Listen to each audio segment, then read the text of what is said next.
Good morning, everyone, and welcome to the MFA October General Meeting. Before we get started, can we ask anyone who's joining us by phone to mute?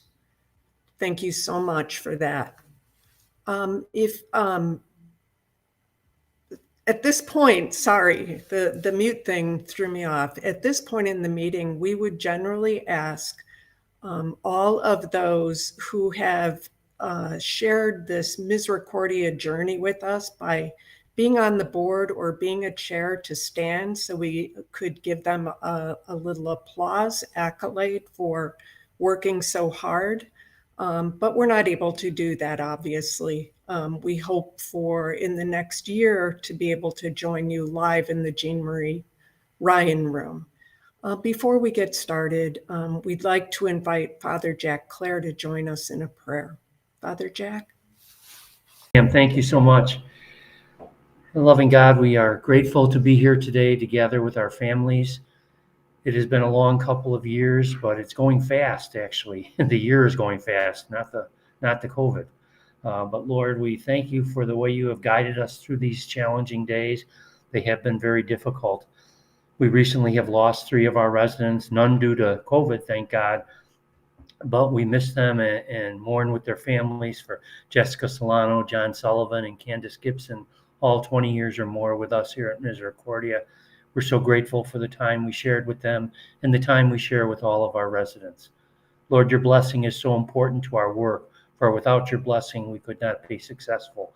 And so we are so grateful for your presence among us. We ask that you continue to call people to come and work with us here at Misericordia, people to respond to the call to minister to your special folks.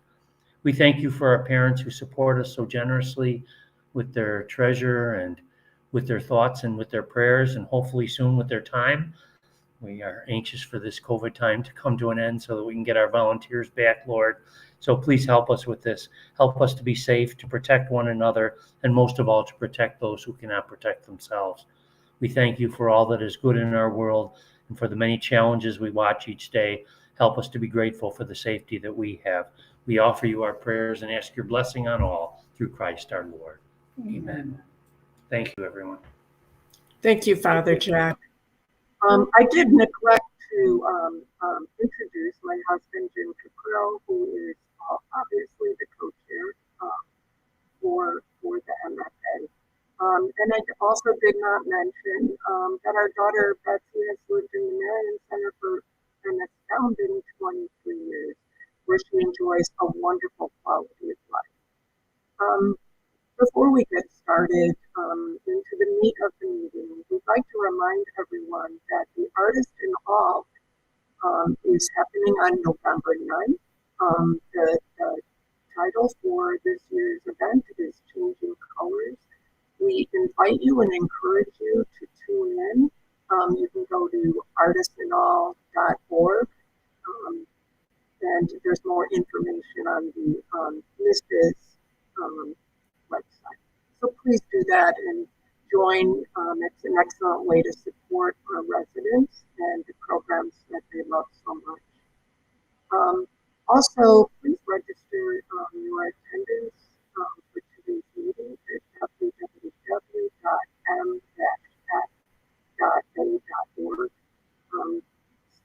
This way, if you have a question in the chat over the next several days, staff can answer that for you.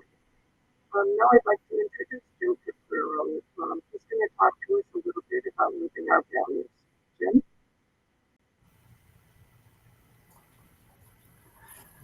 Thank you, Pam.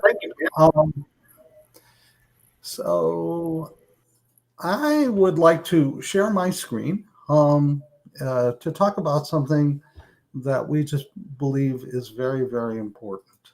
And so what you will see here is something that we all refer to as the core values of Misericordia.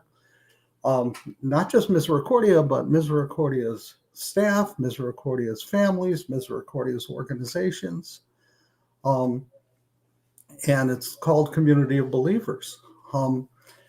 Within Community of Believers, there are now 5 core values: quality of life, connection, diversity and inclusion, which is a new one, responsibility, and spirituality. And because these are our core values, we're all called to support these, foster these, and generate these.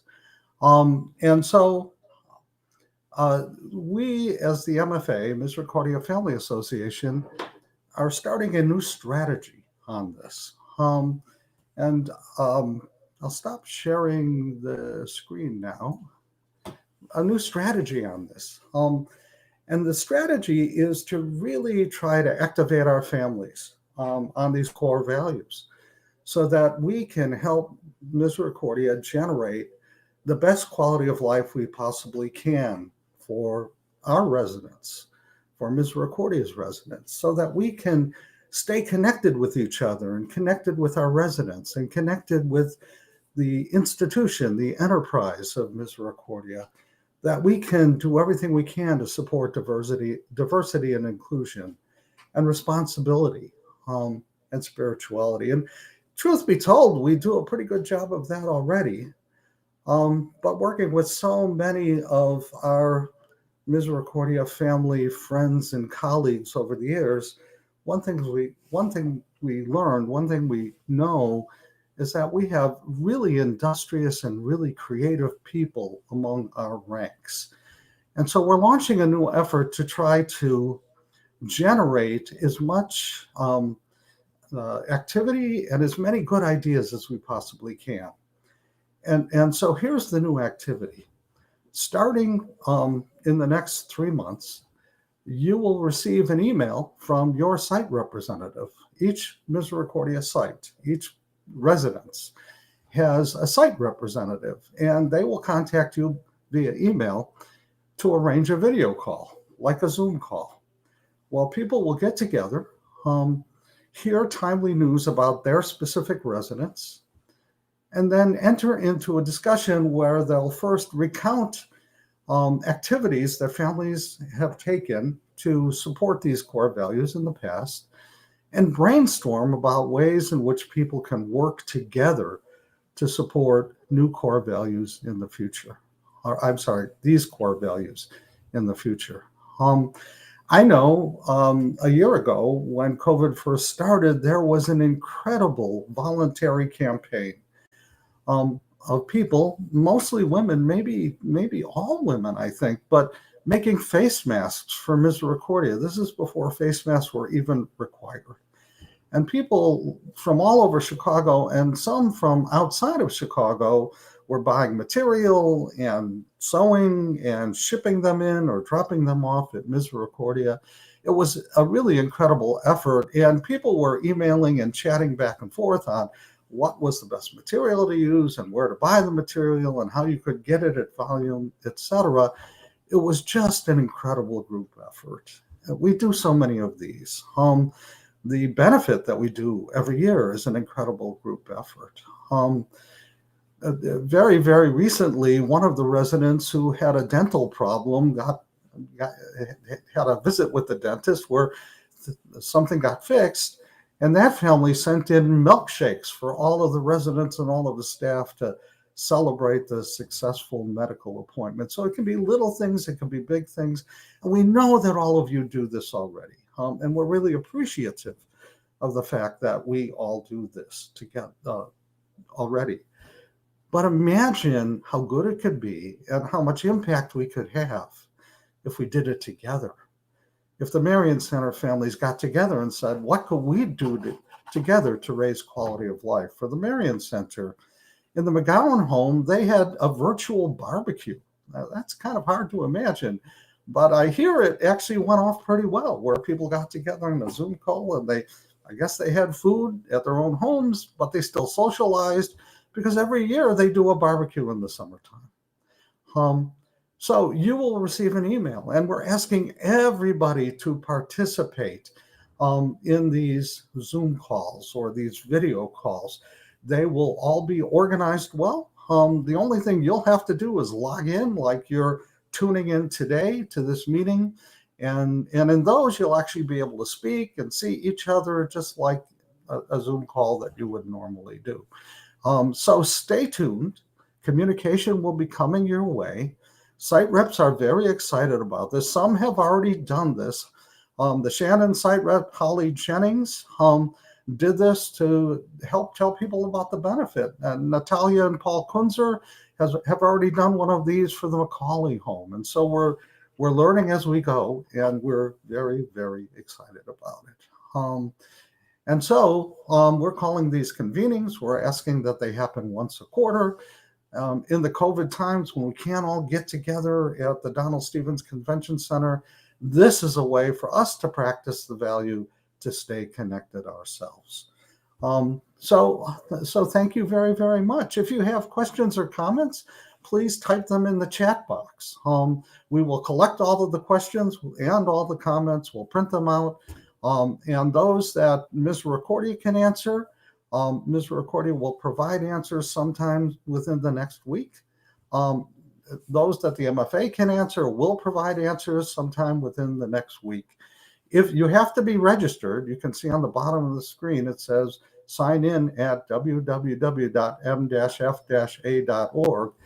We are going to distribute the answers, the responses to the people who sign in as participants in the meeting. So with that having been said, I'm going to turn it back to my wife, back to Pam, to introduce Scott Thompson. Thank you, Jim.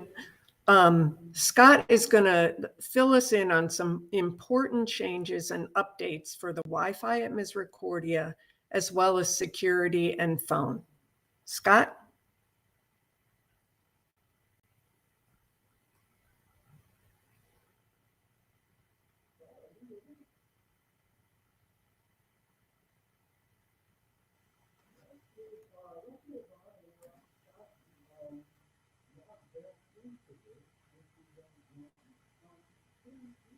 Wi-Fi project, which involves 175 access points around campus across our 30 buildings and 10 outside access points so that we can support the fest and other outside activities. So we're really pleased to have it out there.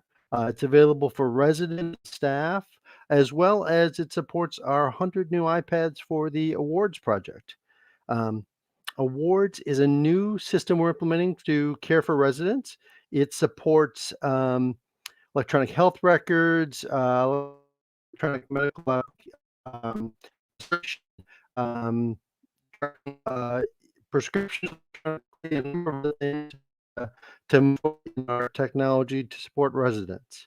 We had rolled out about to half the campus, and we'll probably by the end of the year, maybe a little next year. But where it's a large project, so a lot of change, challenging.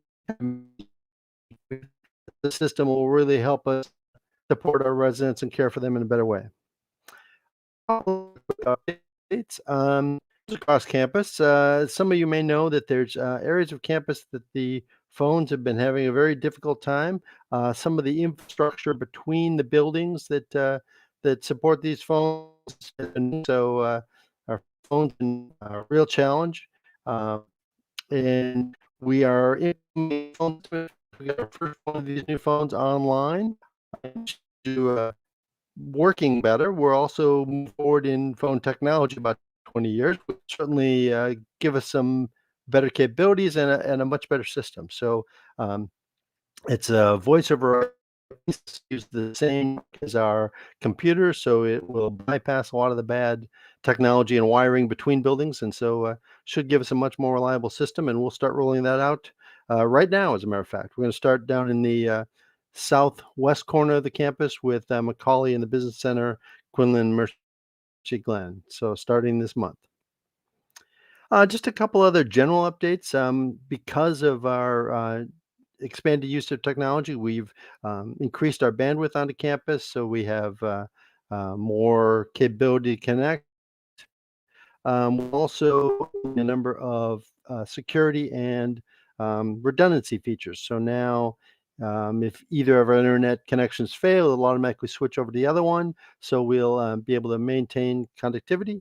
We're also implementing a number of security things. because there's certainly people out there who are sending us phishing emails on a regular basis, so we're implementing some email protections as well as some other tools to beef up the security capabilities at Misericordia and give us a reliable system that we can all use and depend on. So those are the ones I wanted to hit.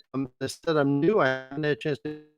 If you have questions or something I can help with, by all means, reach out to me. You can reach me at sthompson@misericordia.com.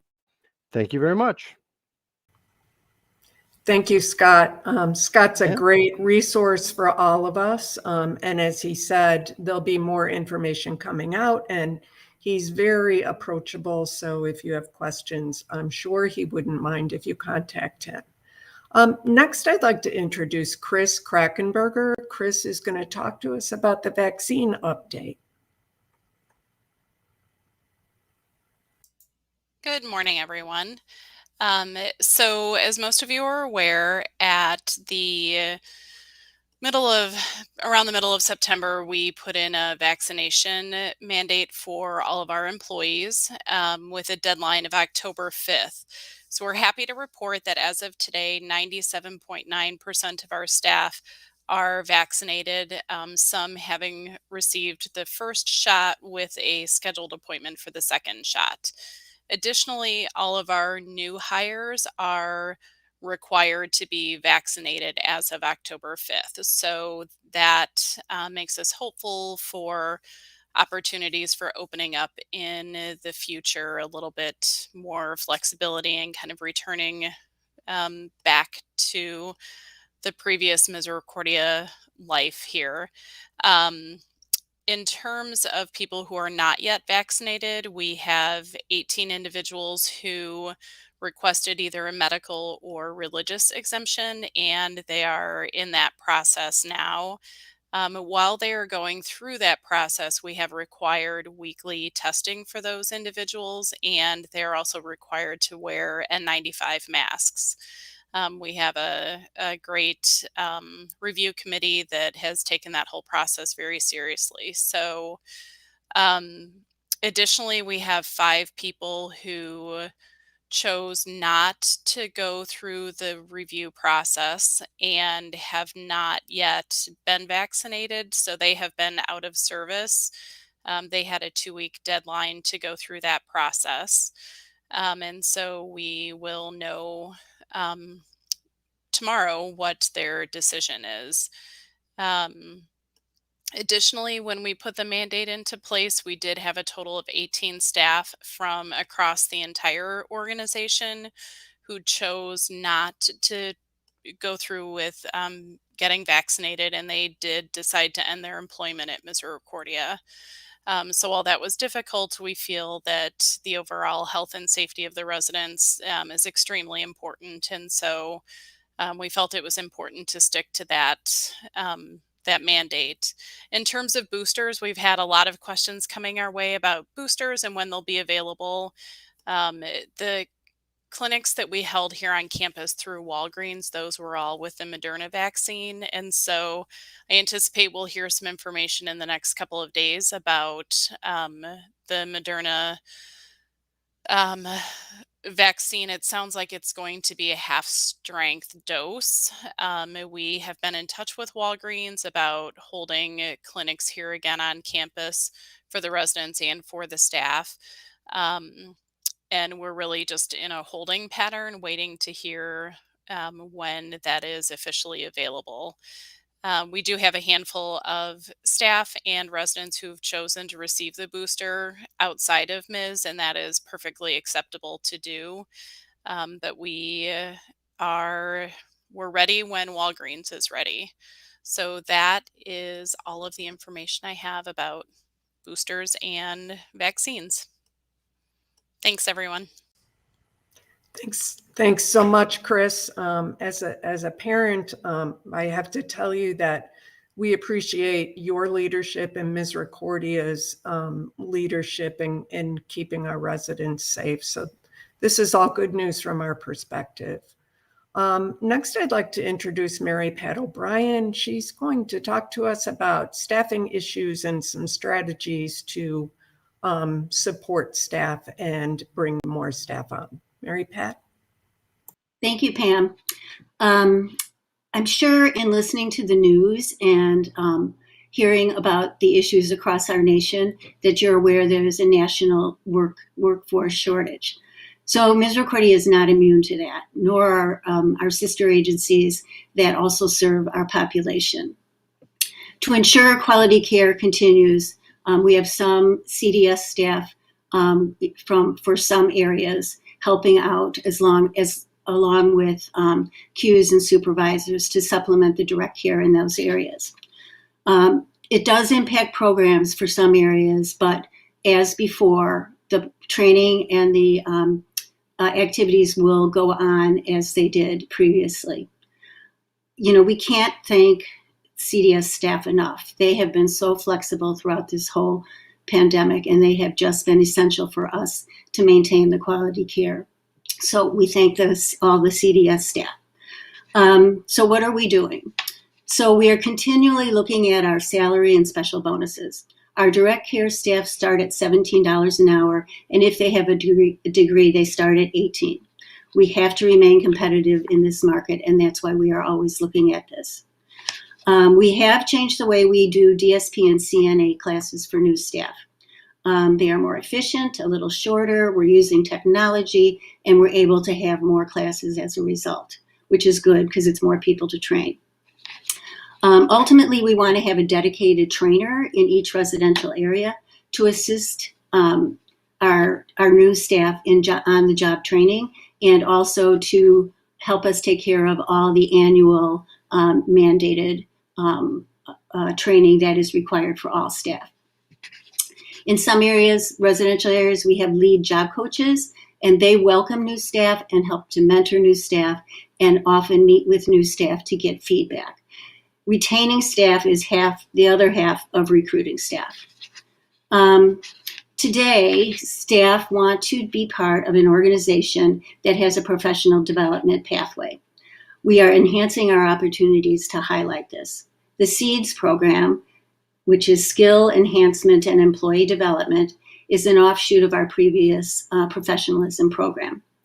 It is a 3-tiered program, and each tier builds on the previous tier in using that knowledge. The 3rd tier is an opportunity for staff to specialize in an area that they're interested in, such as behavior or aging. So that's still to come. Let's see. We are also looking at training for frontline supervisors so that they can enhance their skills as well. We're continuing to recruit from many sources: CNA, schools, colleges, job fairs, utilizing social media more, and recruiting sites. As a result of COVID, the number of applications has decreased significantly. So recruitment is more critical than ever. Finally, appreciation for our staff goes a long way. I'm just totally with you, Jim. We try to do what we can for the individual areas and Misericordia as a whole. If our families can assist us with this, we'd be very grateful. You too can help us retain. Thank you. Thank you, Mary Pat. As always, very informative. And I join Jim in thanking staff. We cannot thank you guys enough. From the very top to the DSPs, it just, our children, our family members' lives are enhanced by your presence. Next, I'd like to introduce Gina Conley. She's going to talk a little bit about recruiting efforts. Gina? Thank you, Pam. Good morning. As Mary Pat mentioned, we continue to make many efforts to retain and recruit good staff. In 2018, Misericordia established a talent management committee, which has been responsible for monitoring and assessing the trends in our hiring and retention data. When the pandemic hit, these trends quickly shifted, especially in our hiring. New DSP classes of 40 plus dropped to sometimes below 10. As we were facing much of what the entire nation was facing and is facing as a result of the workforce crisis related to COVID, we turned to the experts of the University of Chicago Hospital. One suggestion they offered was to consider partnering with a recruitment process outsourcing organization, or an RPO. After much consideration, research, and a lot of discussions, Misericordia began this partnership with this RPO organization called Human. Human provides a strategic solution to our hiring needs, which will not only assist us with filling DSP roles, but will also provide the expertise around the recruiting process and analytics related to the different hiring platforms and technology. So we formally launched this initiative in September, and we are incredibly grateful to a very generous family who is financially assisting us with this effort. So everyone, keep your fingers crossed. We're really looking forward to the outcomes of this new partnership. Thank you. Thank you, Gina. Next, I'd like to introduce Rob Filio. Rob's going to fill us in on the efforts being made by the Misericordia Foundation, which you heard about in our previous meeting, but he's going to be able to fill us in on details. Thanks, Rob. Thank you, Pam. It's good to be with you all this morning. I just wanted to give you a quick update on the conversations we've had with the Archdiocese and with Misericordia Management, the Misericordia Board, to make progress towards protecting the legacy gifts that we've made. The beneficiaries have always targeted Misericordia. One of their favorite is to be able to support. We want to be able to honor their trust in us and be good stewards of those funds that would allow us to be able to take care of Misericordia today and in the future. And I think that's really the way to look at it. Is we have two organizations now. That's been agreed to by both the Archdiocese, by Catholic Charities, of which Misericordia is one, and by Misericordia itself. And the one entity is to take care of the Misericordia today. And that's really with our legacy funds, the legacy endowment that we've built over the years, over many years, that has always been aimed at Misericordia and protected as best possible from any kind of external threat. That's been accomplished. The other thing is to build for Misericordia's future, and we'll call that the future of Misericordia. So there's a legacy and the future funds. And while they're both in different organizations, it really is Misericordia. And for the outside world, for any kind of branding, for anyone beyond the MFA, then we know that it's really just Misericordia. Now, we do have them structured into these two funds because of legal issues and the best way to protect both sets of funds and to build the future fund and to rely responsibly on the legacy funds. So that's been accomplished, and a lot of help from the Archdiocese on that. They were very eager to make sure that our goals were met, and that Sister Rosemary in particular was respected and honored in this process, and she was. And that's where it started. It started with Sister Rosemary back, I think it was last February of 2020 when we first met with Cardinal Supage. And he was very helpful, very concerned that the future of Misericordia be protected as much as we were. So we were very glad about that. The conversations that then began in late December of 2020 or early in 2021 led to the vote that we had last March, where it was pretty overwhelmingly approved. In fact, unanimously approved, 363 votes in favor of, 0 against, establishing the MFA as the receptacle for future fundraising that we would do. So that's not even going to be related to the Archdiocese directly, although they will have representation on that board. So there's those two separate boards will have been established. They're going to be financially independent. They'll be legally independent, and that's going to be happening very soon. We're just really wrapping up some bylaws and some dotting some I's, crossing some T's for both organizations. That's a combination of Misericordia current board, Misericordia Foundation board, which is the MFA, and the Archdiocese. So we really think about the MFA as a repurposing of the MFA from last year or years in the past. It's going to be doing the same kinds of things we've always been doing, which is the fundraising and the support. We're going to continue to be the organization that Sister refers to as the best family organization of its kind in the country, and we're going to continue to support Misericordia's future. The legacy, that's the big point. The legacy funds are protected as they best possibly can be, and the future funds are even more so. So that's the focus. I'm glad to have been able to give you that update. If there's any other questions, I'm always happy to help answer them, and along with Kevin Conley, Dan Walsh, and others. Thank you. Thank you. That was really informative. And, you know, I think we're all supportive of anything that is going to ensure that the Misericordia we know and love is here in the future. It is now my greatest honor and privilege to introduce Sister Rosemary Conley. We always look forward to this part of the program. And Sister Rosemary, we need you now more than ever. Thanks so much. Thank you, Pam. And I need you all more than ever. You've been such a gift in my life, personally and professionally. Misericordia is the place it is today because you, the families, believe in us so generously and want Misericordia to be the best for the very vulnerable member of your family.